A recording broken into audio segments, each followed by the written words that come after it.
libérer tous et qu'ils sachent qu'ils ne sont pas au pouvoir. Il faut que nous Diomaye jouer le jeu avec Ousmane. Le Pastef n'est pas au pouvoir. C'est ça l'erreur qui va les retarder. Non, l'erreur bi. Et puis arrangez-vous les. Donc, nous comprendre. Il ne faut jamais accepter même que c'est Pastef qui a gagné et qui est au pouvoir. C'est une technique. Donc non, comment communiquer? Non, il faut dire que nous étions dans une coalition parce qu'elle n'est pas au pouvoir. Point barre. Nous sommes à l'Assemblée nationale, nous sommes allés seuls aux législatives et nous avons gagné l'Assemblée nationale. Oui, l'Assemblée nationale. Maintenant, Bisbini va représenter, on va se présenter. Mais c'est Diomaye président qui est à la tête de ce pays. Et c'est le président Diomaye qui a la plénitude et la capacité de nommer qui il veut et de faire ce qu'il veut. Nous ne pouvons rien réclamer de droit à ce régime. C'est une technique de communication. Et puis, il faut que les libérer pour que les élèves gagnent de l'idée. Ok, en tout cas...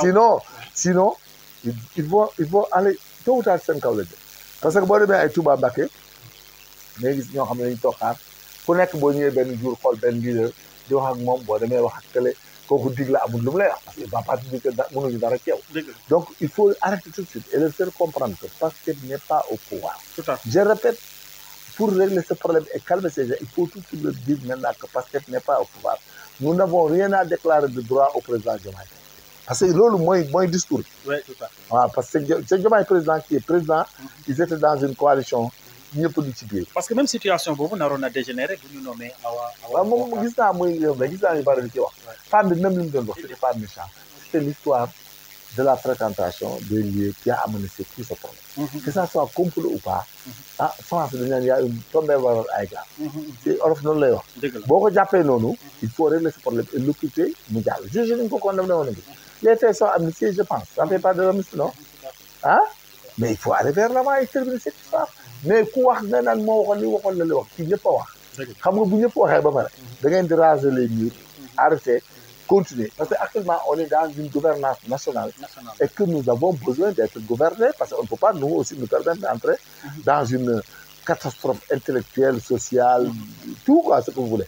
Il y a beaucoup d'exigences et beaucoup d'urgences à régler. Mais à ce rythme-là, mais c'est égal à zéro. Hein. On peut rien, on n'aura rien du tout. On finira par être dans une crise jamais égalée et que là-bas, les choses ne seront pas contrôlables.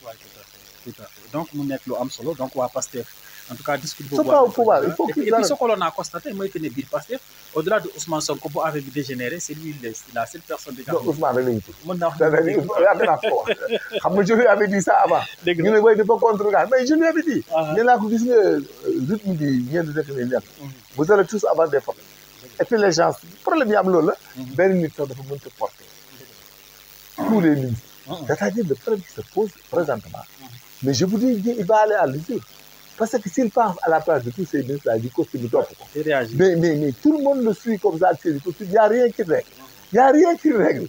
C'est-à-dire, bon, là, dans les couloirs, là, si on peut anticiper sur les communications et autres, mais il y a des ministères pour chaque affaire, chaque contexte.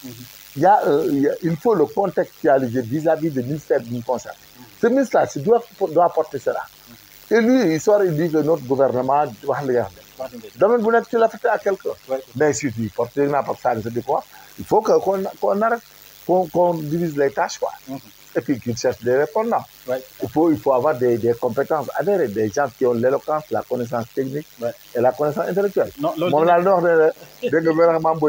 Ousmane Sonko n'a pas à retarder, il n'a qu'à prendre Ousmane Sonko et le mettre dans une posture. Mais Mamboy il a tout à assumer. Mamboy, Ousmane Sonko et Mamboy, il est le plus, s'il n'est pas le plus compétent et le plus éloquent des impôts et des politiques sénégalais. Lui, il est excellent pour être un ministre des Affaires étrangères. Ah non, dans prôner Mamboy. Non, promouvoir. C'est-à-dire nous aussi, nous avons besoin de quelqu'un qui nous représente bien. Et que les autres... Mais ça n'enlève personne parce que celui qui est là-bas peut avoir un autre poste. Mais à l'heure où nous sommes, nous avons besoin de compétences intellectuelles avérées. Des gens qui ont l'éloquence, la posture. Mamboy a l'éloquence et la posture. Et puis, il est loyal et débrouillard. Il est très bon. Je le connais trop bien parce que c'est moi. Grand là, le meilleur. Le meilleur qui m'ont. S'il n'était pas autre chose, je n'ai rien à dire. J'en connais tant d'autres. Mais je sais que Mamboy, c'est quelqu'un qui peut faire ce qu'on appelle... Il peut faire la différence. Il peut résoudre des situations. Et puis, il communique bien et il est très bien avec les chefs religieux, les chefs de parti, les gens. Et puis il est simple. Oui, et puis C'est-à-dire- il a soutenu le projet depuis.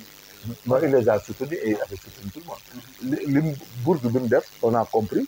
Dafa guerre de Guenne, bon, avec les choix là, qui nous ont qui a amené toute cette situation. Mais je pense que ils ont eu des alliés. C'est le meilleur des alliés. Et il n'y a personne de meilleur que lui, à part Diomaye et Ousmane, qui est parti bon. Personne n'est plus bon que lui. Oui, tout à fait. Et que lui, sa partition au sein de ce parti-là, ça ne fera que les protéger et les aider. Oui. C'est lui qui va les servir, mais pas lui, eux qui vont les servir. Qui veut le servir. Voilà. Parce Oui. qu'il est très compétent et il est normé. Mamboy est normé. Ah, en tout cas, je pense que qui dit PM Ousmane Sonko avec Bassirou Diomaye dinañ dégg appel boobu nga lancé en endroit. Non, je connais Mamboy, il est normé, il est bon. Si l'utilise, ça va les soulager. Dégg la, tout à fait. S'il utilise Mamboy, il sera soulagé. Je le connais, il est capable de faire beaucoup de choses. Oui, tout à fait. Surtout dans les histoires de relations internationales, ces histoires avec les Français et autres, là, Mamboy, c'est quelqu'un qui peut aller en France, parler avec les gens, ils vont l'écouter, il va sympathiser. Il va soulager Ousmane Sonko en fait. Machallah. Il Donc, peut le soulager. Hein. ok. Mais je te jure, s'il n'y a pas un gars comme Mamboy, mais il ne pourra pas aller loin. Sa monture là, il va l'aménager 3 fois avant d'arriver au point final. Ah oui. Ah tiens, kon appel baa ngi noonu. Xam naa il n'a qu'à président prendre Mame Boye Mamboy. Diao dina dégg appel boobu ñu ngi koy nuyu. Waaw, il n'a qu'à le prendre rapidement. di ko jaay Amul sax xaar. mbaa du amul xalaat. Amul xaar. ayca ñu jàll ci beneen point ñu ngi gis ne fan yële à travers li nga xam ne mooy installation base armée française sur les pays africains notamment au Sénégal sorte bi nga xam ne le président Macron defoon na ko di Ousmane Sonko daal di ci nit tontu ko loolu nag indi ay jiifi jàppa ñu gis ne loolu yaakaar naa ne suñu ministère des armées. C'est ça, je l'ai dit tout le temps, il ne devait pas répondre. C'est-à-dire, non, il n'a pas le temps même de répondre. Et puis, ce n'est pas son job de répondre. C'est pas ça, ses affaires. Mënul réagir en tant que Non, en tant que chef de c'est pas. gouvernement. Le président de la République apparaît, il n'a qu'à laisser Diomaye le répondre. Alors, c'était à Diomaye de répondre. Non, un président de la République, il est répondu par un autre président de la République. Ok, Ou bien il est répondu, on le répond par les affaires étrangères. ok. Mais un président, un premier ministre qui gère son gouvernement autre, du dugg ci yooyu parce que dans la coopération internationale, les ministères peuvent aller en France, les gens peuvent aller ici, Oui, aller tout à là. fait. Tout à Et fait. puis tu as vu que Sonko, même qui du moins, Macron a personnalisé Ousmane Sonko. Ok, Il l'a personnalisé dans sa réplique ok. en nous disant qu'on n'est rien à part la France et qu'un jour, nous, historiquement, nous allons le regretter. Ok.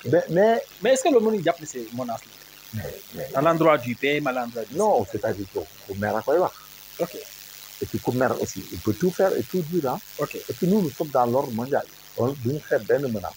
Duñu xeeb benn conflit. C'est-à-dire, il faut qu'on arrête de sous-estimer les conflits.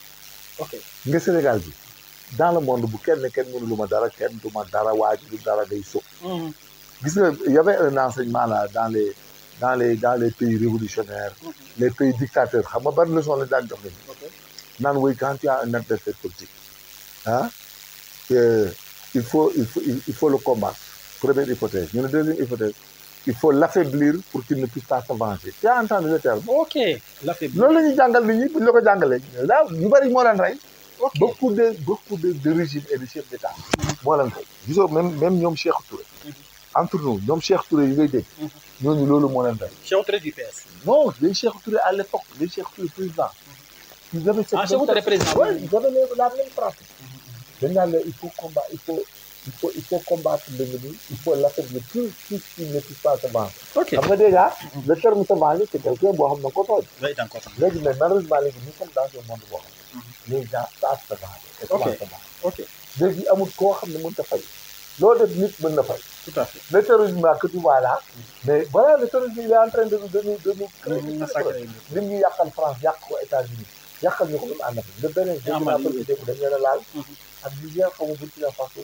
Mais on tue des innocents. Oui. Un militaire, des militaires qui sont dans un poste qui sont des innocents, des gendarmes innocents. Et tout ça, mais ngeen di defante. Imagine les histoires d'Amadou Koufa là, il est en train de se venger au Mali. Oui, tout à Parce qu'il dit que on était en train de l'affaiblir et pour qu'il ne puisse pas se venger. Mais Amadou Koufa s'est vengé. fait. Mais il a pris notre maraboutal là. Mais c'est un petit dans la sécurité au Mali. On a dit. Un chef religieux quand même qui ne peut pas, qui se déplace et on l'enlève comme ça. Même ça veut dire que quand il se déplace, cette sécurité devait être gardée. Regardez, oui, tout à fait. Moi, si toutes ces théories-là, la monnaie subversive, on l'a. mooy ak li ma la wax naan il faut l'affaiblir, il faut le combattre. Tout ce qui ne puisse pas se venger ne se présente. Très dangereux. Voilà, donc tout ça, n'entrez pas dans ça. Nous sommes dans un monde où il faut tout régler, il faut tout négocier, il faut discuter et faire la presse de résolution des questions. Et pour cela, dans un gouvernement, il faut prendre des compétences avérées. Il ne faut pas prendre des animateurs, des gens qui animent. da ngaa gis ne gouvernement bi am na ay Non, non, dafa am ñoo xam ne, non, si ces gens-là étaient très engagés, très outillés, ils n'allaient pas laisser Ousmane Sonko porter tout. oui donc da Non, ils sont pas. d'une part leen xeeb moo tax mu yéen. Non, xeebu leen, c'est-à-dire, yoruñu il bagage. a évalué, il a peur que des gens aient des manquements. oui parce que à Il chaque y a des insuffisants yoo xam ne aussi quand tu es prévenu, tu évalues les gens. Parce que